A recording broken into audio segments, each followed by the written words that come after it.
this, I'd like to launch my manifesto today.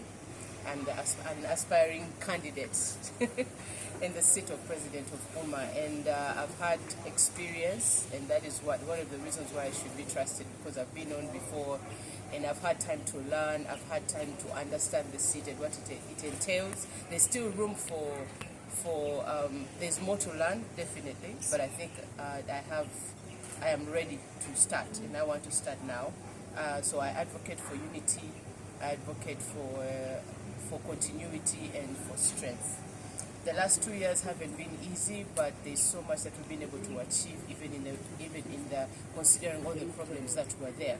As you all know, it was the lockdown. It was very hard to lead an industry that is closed, because the entertainment industry was totally closed. So many industries began to open slowly, but it's very recent that the music industry started. So it was hard to lead an industry that was closed, but during that time we were still able to achieve a lot. When we first started out two years ago, when the lockdown was on, the members of UMA were about 1,600 to 1,800 members, but right now we are about 5,000. We are all over the country.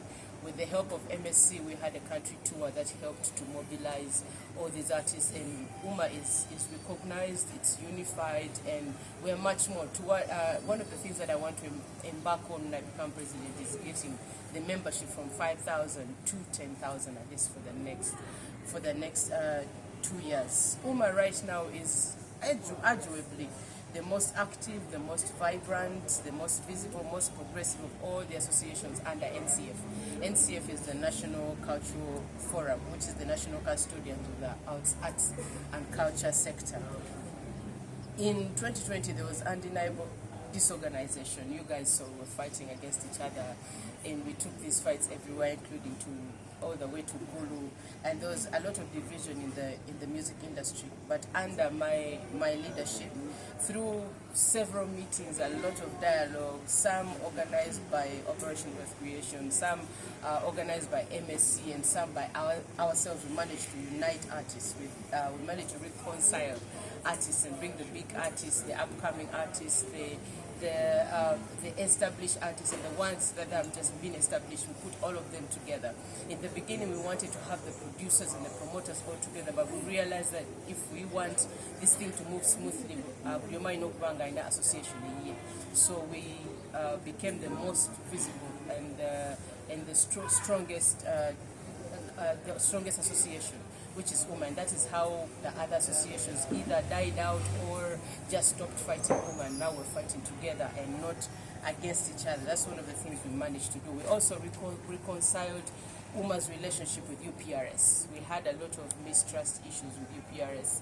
We were wondering where the money is going and what they're doing. Do they have the mandate to do that? But through dialogue, I started to talk to them, and me and my administration at that time began those talks to reconcile us, because we realized that in the industry that we are in and we're just growing, it's not time to break, it's time to build.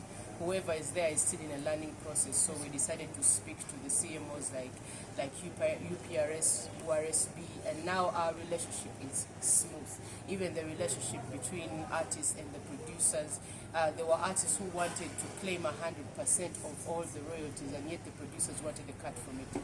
So we managed to harmonize that relationship. So most people know how much they're supposed to get out of every song, and that is part of my my leadership kind of started that conversation. We also traveled, as I talked about that actually, we traveled all over the country to get more membership, and now we have clusters in Kampala, in Jinja, in Soroti, in Karamoja, in Lira, in the Greater North, in West Nile, Masaka, and there are many more who are coming in. Madam Sanyu.